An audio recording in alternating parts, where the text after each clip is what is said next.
Pivotal moments really can create who we are today and very much shape who we become tomorrow. When I was a student, I was part of a group that went to the DC metro area to try to figure out what business could do to try to improve education for every child. And what I remember most about my first classroom visit in DC was the sound of dripping water from a dilapidated building. There was a classroom full of maybe 20, 25 students, and there was one student sitting at a desk, and he was kind of captivated by the water dripping from the ceiling. I won't forget that scene because there wasn't much learning going on, but I also won't forget his eyes. He saw me when I looked at him, and he knew he deserved better. So that was a pivotal moment for me. At that time, I decided not to take a traditional path from business school and to devote my career, really my life's work, to trying to figure out a way to make quality education available to every child, regardless of what language they spoke, regardless of where they called home, regardless, really, of their zip code. Do you know how important your zip code is to giving you access to a quality education? Of the 40,000 zip codes in the United States, 2, outside the Boston area, are considered the most highly educated zip codes in the country. So it seems to me we have a choice. We can kind of load up our minivan and take all kids to the best neighborhoods with the best teachers and the best education. Or we can figure out a way to make zip code irrelevant to a child's ability to learn, to realize their learning potential. And I believe, in doing so, realize their human potential.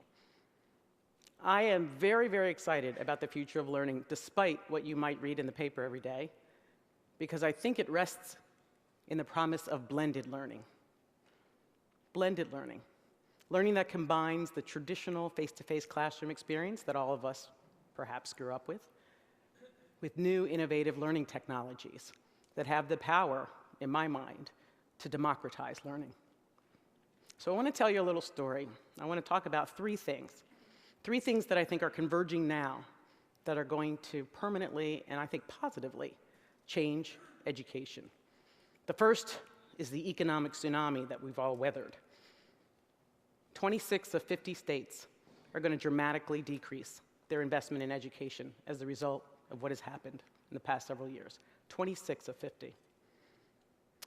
And as a result, schools are being forced to do more with less, while classroom sizes get larger, and while the learning readiness of the students in that classroom continues to get broader and broader and broader.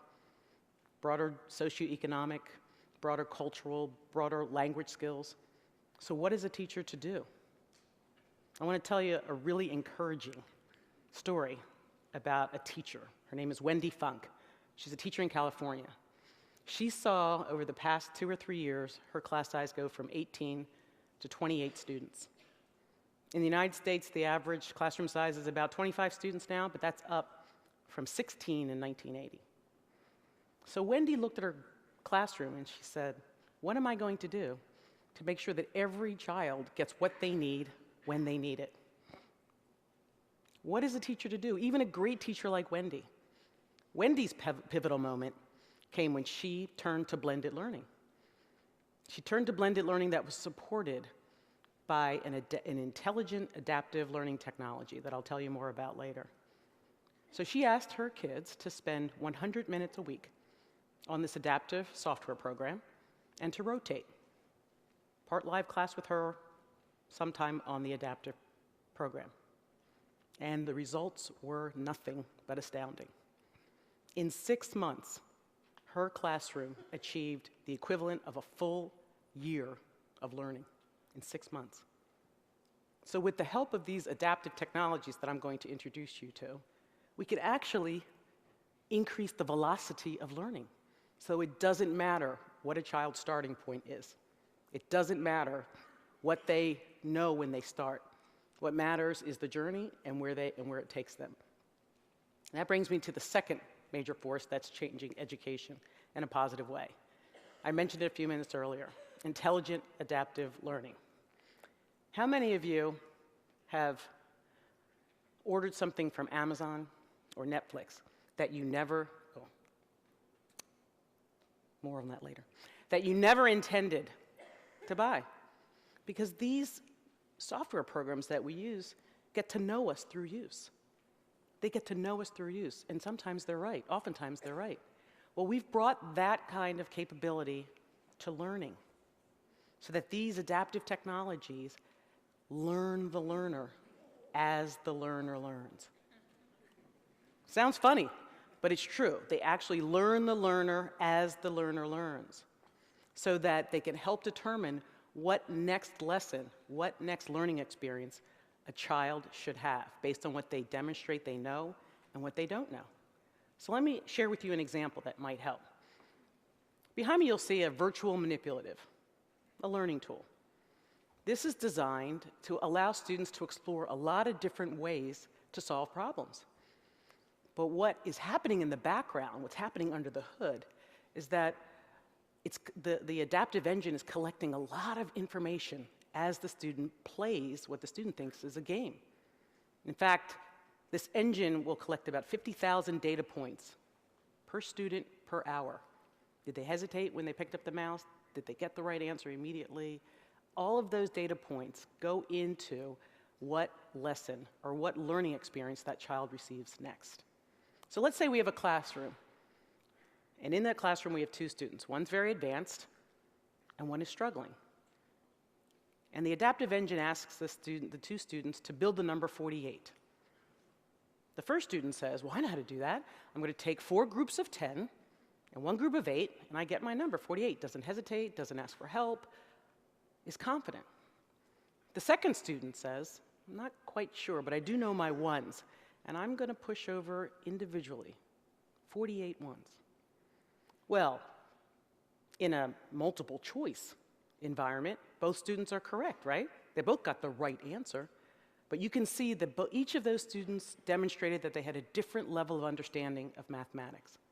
And therefore, where they should progress to next shouldn't be the same. It should be different. Well, with the help of blended learning solutions, like intelligent adaptive technologies, students are actually put in the driver's seat so that they can literally help architect their own learning path. So that that first student might be sent to a subtraction lesson and be asked to build the number 48 starting from 100. Whereas the second student who was struggling might get a lesson in 5s and 10s so that that student can have a better opportunity to master what they weren't able to demonstrate that they mastered before. But the most important thing here is that both students get what they need when they need it. Both students are engaged, they feel successful, they're not stigmatized, they're not embarrassed. Both students are supported in an environment that is highly personalized to their own unique learning needs. This is the promise of intelligent adaptive learning. It'll never replace great teachers, but it can support great teaching as those classrooms explode. That brings me to the third force that is shaping the future of learning. My husband and I were in an electronics store recently, trying to buy a flat screen TV, probably for the Super Bowl. And we went in there, and there was a little girl, maybe 3 or 4 years old, with her father. And while her father was engaged with the salesman, she went over to the wall and started pressing all the TVs hanging on the wall. So she wasn't really satisfied. She went to the next one. Wasn't really satisfied. Went to the next one. She turned around and said, Daddy, we can't buy our TV here. They're all broken. Grace is part of a new generation of learners. She's used to having immediate responsiveness at her own personal touch. She feels in command of her environment with her touch. And most kids don't have the opportunity to experience blended learning in their classroom. And we have to inspire Grace to new levels of creativity, because the world that she's going to inherit, the jobs and industries that she's going to encounter might not even exist yet. So we have to help Grace learn how to learn and understand the value of working through persistence. And in this environment that I was explaining to you, getting the wrong answer doesn't mean failure. It's just the first step to a deeper understanding of subject matter. So when I think about my career, and I think about 20 years ago in DC, I oftentimes think about that classroom. I think about that child whose eyes I met. I think about the desk he was sitting in, and I think about that drip. And I think about how many other students in classrooms across the United States are uninspired and perhaps overlooked. But don't be discouraged. Be determined, because that drip doesn't have to be a ticking clock. That drip can just be a cause of motivation for all of us to make sure that regardless of zip code, that we can bring these blending technologies to every child and help to unlock the learning potential of every child. Because you know what, when you think about it, these are our future leaders. These are our future innovators, our future doers. These kids are our future. So I want to leave you with a quote from a famous anthropologist, Margaret Mead. It guides me in my work. She said, "If children do not learn the way we teach, we must teach the way they learn." Thank you. Thanks so much.